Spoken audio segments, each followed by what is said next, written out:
Nah, buat kalian yang udah nunggu, inilah akhir kasus dari The Gelang Baru Family Murder, di mana korbannya itu 4 orang bocah yang dihabisi di toilet rumah apartemennya sendiri.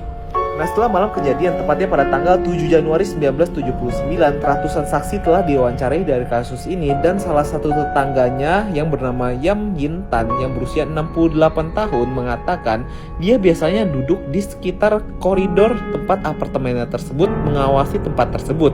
Tapi kebetulan banget tepat pada hari kejadian pada pagi hari ini dia malah mencuci rambutnya dan tidak melihat siapapun yang masuk atau keluar di apartemen keluarga Tan.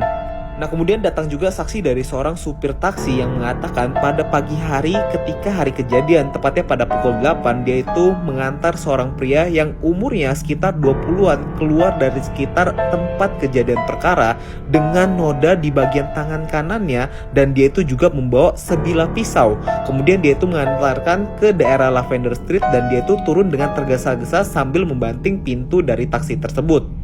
Berdasarkan kesaksian tersebut, Pak Tan mencurigai seorang pemuda yang nyaris setiap hari mendatangi apartemen mereka untuk meminjam telepon, dan panggilan pria ini adalah paman.